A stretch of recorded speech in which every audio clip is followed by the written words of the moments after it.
उसे मौत के घाट उतारा गया। ग्रामीणों ने क्या कहना है? रात को हमको सूचना मिली थी तो हम वहाँ पर गए और एक जानवर के द्वारा बकरी उठाने की सूचना मिली थी और बताया गया कि वो जानवर मर गया है। हम वहाँ पर गए तो देखा कि एक भेड़िया बकरी के साथ मरा पड़ा हुआ था। भेड़िया चोटिल था, उसको ऐसा प्रतीत हो रहा था कि मारा गया है। उसकी पोस्टमार्टम रिपोर्ट आज हो जाएगी। पोस्टमार्टम रिपोर्ट के बाद स्पष्ट हो जाएगा कि उसकी मौत कैसे हुई। इसके बाद अगर किसी के द्वारा मारा पीटा गया है तब उसकी मौत हुई है, तो किसने मारा पीटा, कहाँ मारा पीटा, ये अभी तो एक प्रश्न है। ये लोग हम गए थे वहाँ रात में, ऐसा वहाँ कोई स्वीकार करने वाला व्यक्ति नहीं मिला जो कह रहा हो कि मैंने मारा। तो एक अज्ञात, हम मान के चल रहे हैं अज्ञात व्यक्ति ने मारा। तो इसकी जांच हम करवाएंगे और जांच में जो बातें सामने आएंगी वो रखी जाएंगी आप लोग सामने। क्या ये आखिरी भेड़िया है जो मारा गया है?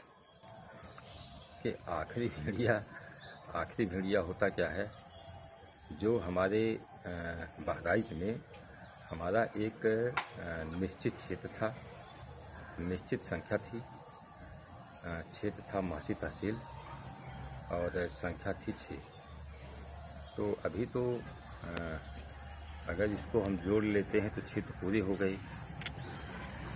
फिर भी आसपास के क्षेत्रों में भेड़िए हो सकते हैं, दूसरे क्षेत्रों में भेड़िए हो सकते हैं, माही तहसील से सटे हुए दूसरे क्षेत्रों में भेड़िए हो सकते हैं। तो हम अभी निगरानी रखेंगे। अभी हम 1 महीना कम से कम निगरानी रखेंगे और गश्त चलते रहेंगे जब तक कि हम आश्वस्त न हो जाए। कितने डॉक्टरों का पैनल इस भेड़िया का पोस्टमार्टम करेगा? 3 डॉक्टरों का पैनल। ठीक, धन्यवाद। डीएफओ साहब, देर रात एक भेड़िए के मारे जाने की खबर सामने आई है, क्या है पूरी जानकारी? ये जो भेड़िया आतंक का पर्याय लगातार बना हुआ था, काफ़ी दिनों से वन विभाग की टीमें इस आखिरी भेड़िए को पकड़ने में लगी हुई थी, क्या स्थिति है अब, क्या बताएंगे सर पूरी जानकारी?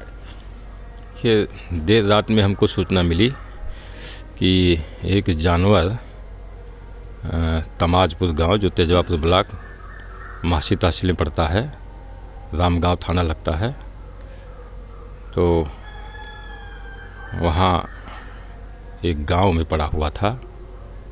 ऐसी सूचना मिली तो हम वहाँ फ़ौरन गए अपनी टीम के साथ।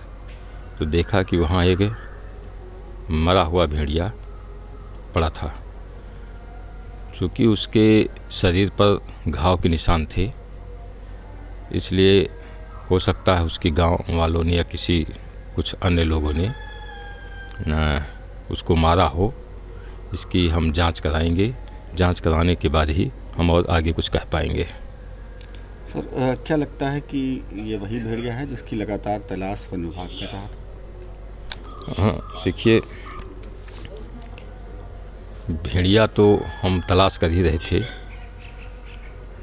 क्योंकि हम लोग जो है आबादी के क्षेत्र में जाने वाले जो भेड़िए थे जो हरकत कर रहे थे, उसकी तलाश हम कर रहे थे। और जो भेड़िया हमको मृत पड़ा मिला है, उसकी मृत्यु कैसे हुई, कहाँ हुई, उसके वहाँ जाने के क्या मतलब कारण रहे होंगे, इसकी हम जांच करके हम आप लोगों को बता देंगे। सर, ये जो अन्य भेड़िए पकड़े गए थे, वहाँ से कितनी दूरी लगभग होगी जहाँ पर इस भेड़िए की डेड बॉडी मिली है आपको? वहाँ से तो दूर है, हमें लगता है कि 20 किलोमीटर वहाँ से दूर होगा। लेकिन ये भटक कर आबादी के क्षेत्र में आ गया था और संभवतः एक बकरी को भी मारा है इसी ने, क्योंकि उसके पास एक बकरी भी मरी पड़ी मिली। तो उसको भी हम दिखवा रहे हैं कि किन परिस्थितियों में बकरी मारा और उसके बाद क्या हुआ कि लोगों ने फिर इसको मारा। इसकी हम जांच करवा रहे हैं। जांच करवाने के बाद आपको कुछ बता सकेंगे। सर क्या लगता है अब लोगों को जो भेड़ियों की दहशत थी उससे इस घटना के बाद में मुक्ति मिल पाएगी? देखिए 2 सितंबर के बाद से भेड़िए द्वारा कोई घटना कारित नहीं की गई है, लेकिन क्योंकि बहराइच में महासी में भले भेड़िए अब ना रहे हों या इक्का कहीं होंगे, तो उसका हम अभी देख रहे हैं, अभी हम सर्च करवा रहे हैं क्षेत्र में। लेकिन बहराइच में और भी कुनबे हो सकते हैं। अभी तो उनका कहीं इस तरीके का व्यवहार नहीं सामने आया कि वो आबादी क्षेत्र में जा कर के कोई हरकत करें। लेकिन अगर हम 1, 2, 3 महीना या इससे ज़्यादा भी लग सकता है, हम उसकी जांच करवा रहे हैं, सर्च करवा रहे हैं, निगरानी रखे हैं। अगर उसका ऐसे लगता है, हमको प्रतीत होता है कि अब ऑपरेशन ख़त्म कर देना चाहिए, लेकिन अभी थोड़ा जल्दबाजी होगी कि ऑपरेशन ख़त्म कर देना। हम लगातार अभी जागरूकता और निगरानी और मतलब हम ये करते रहेंगे, गश्त करते रहेंगे, रात गश्त होती रहेगी, दिन में जागरूकता चलते रहेंगे। हम इसको बंद नहीं करेंगे अभी। सर लोगों ने राहत की सांस तो इस घटना के बाद से ली होगी? हाँ, राहत की सांस तो लोग इस घटना के पहले भी लिए थे, क्योंकि 5वां भेड़िया पकड़े जाने के बाद से ही कोई घटना नहीं हुई थी। और जो हम लोग भेड़ियों से आतंकित हम सभी थे, उस पर थोड़ा सा लोगों ने राहत की सांस ली थी। धन्यवाद।